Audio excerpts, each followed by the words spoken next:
See if we can jack it without breaking it. Just cover me over and bury me. I'm shocked this house is still standing after 50 years. Poor Rippy.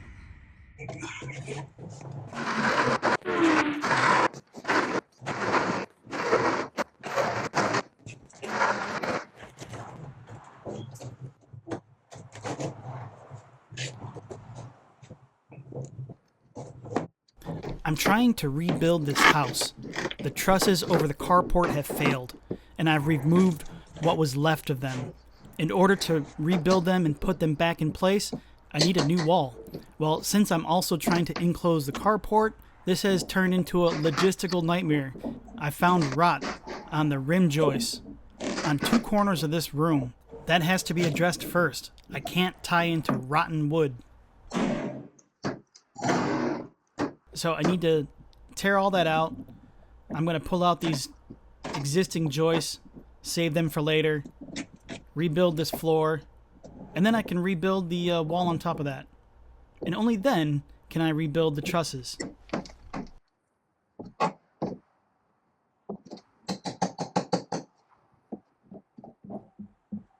There's no nails. I can't see them. I can't find them. So I end up banging it with the crowbar. My hope is to expose these nails or simply pry the subfloor up. But that has proven a great challenge. This heat and humidity of South Georgia has completely sapped my energy. I feel that all I am accomplishing is ripping more and more of this house apart and not making progress towards my goal.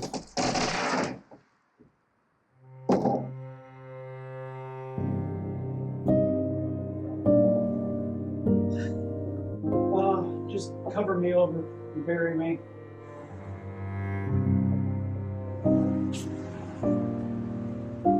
Suck it up.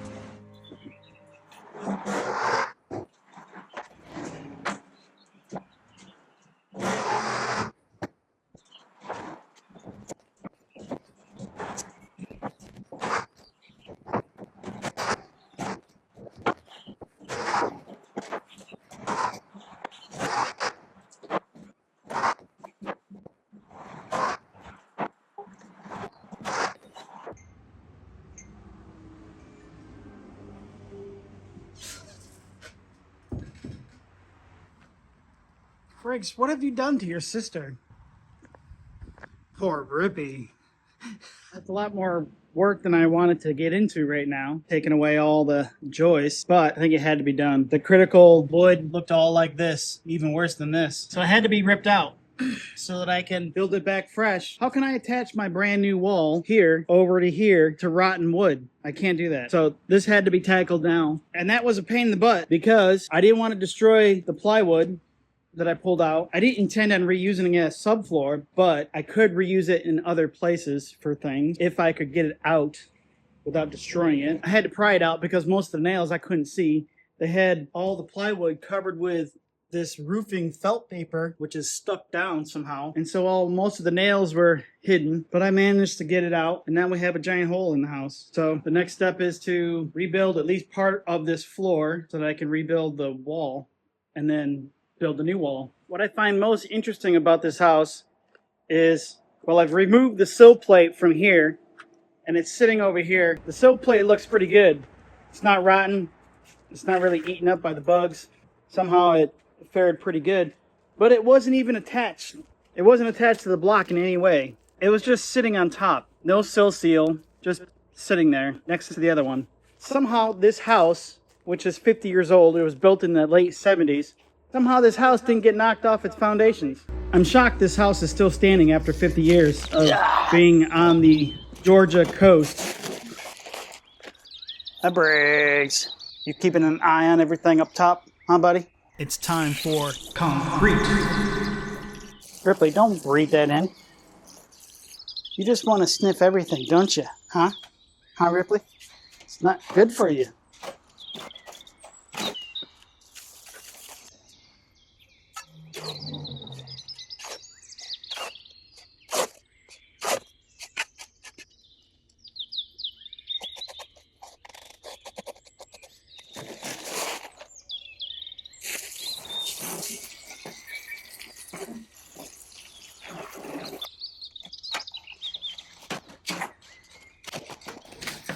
I've selected appropriate locations along the wall to fill those cavities with concrete with the intention of sinking J-bolts. Then I can attach the sill plates securely.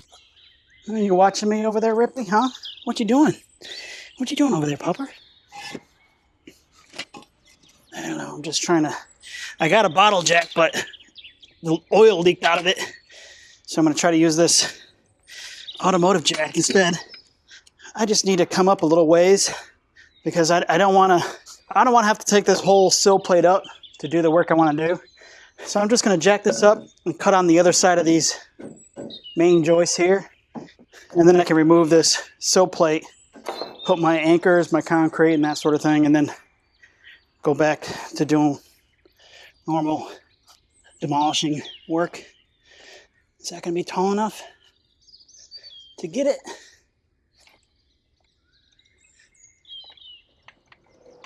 3-ton jack.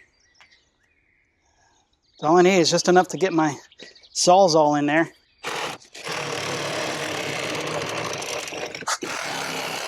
This blade has seen better. Alright, I think that's it. Oh, that's how they secured it, supposedly. Just to keep it from moving laterally, they put some long nails in there. It doesn't anchor to anything, it just kind of holds it in place.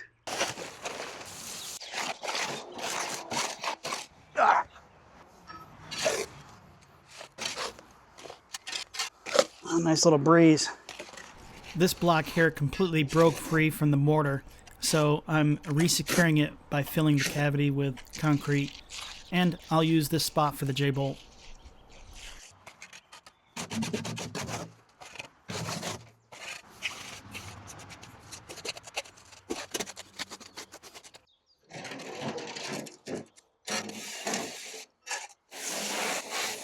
Oh, I'm sorry, puppies. Don't leave me. Betrayal. Rippy! Rippy! Come here, come here. Come here. Don't trust him, Ripley. I'm sorry, puppy. I'm sorry, puppy.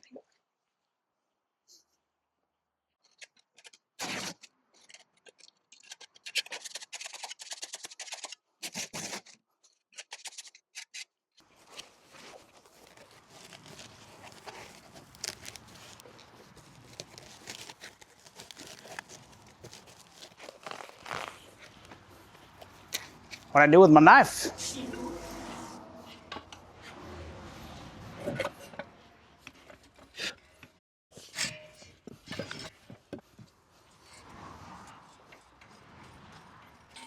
don't want to go too far. It's got to be far enough I can get that wood back under there.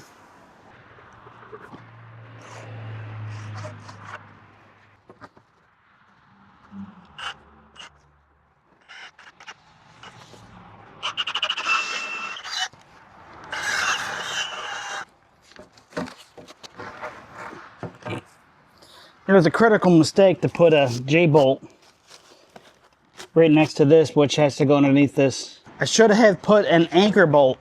Now I got to figure out how to lift this corner of the house.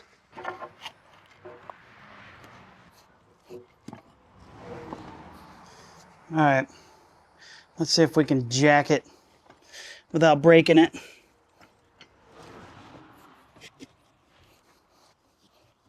I don't know if we can go high enough. I'm worried I'm gonna snap something.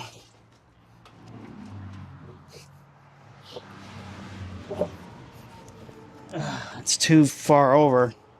I'm resistant to drilling the hole again because I'll just make a giant hole that I'm not using. I'd rather just shave off a tiny bit of the end.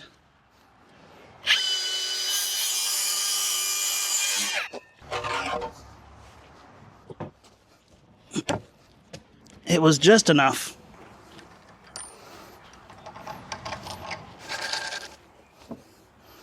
Okay, I think that's in a good spot. Let's let this thing down. Good enough. Let's see if I can pull this thing over. That's pretty much where I want it. Now I just need to drill a hole right about here.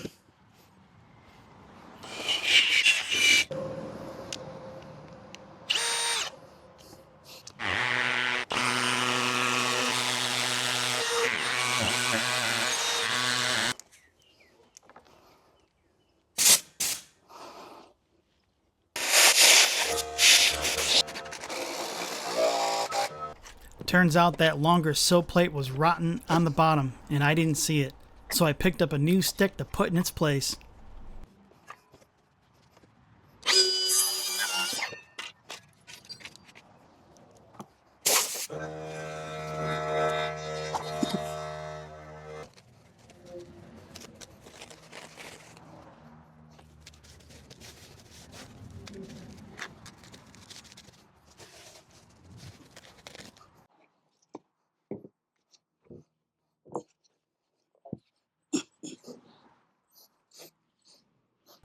I could really use a second set of hands for cases like this, but I made do.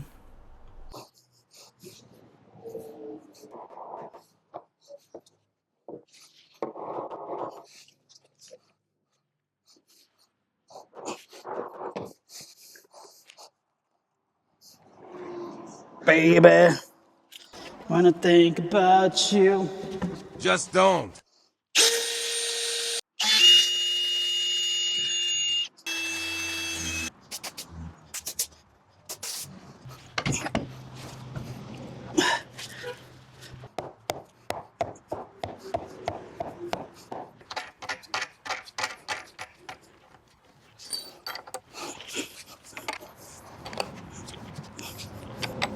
I'm gonna take this board up here, flip it over because it's crowned, and then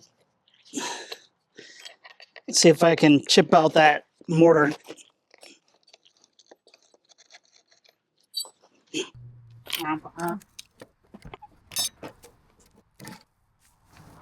I filled those two bays on the end with dirt. That was a mistake. I should have left them empty or filled it with sand or concrete, but not dirt. I ended up scooping out some of that dirt just so it wasn't close to the sill seal.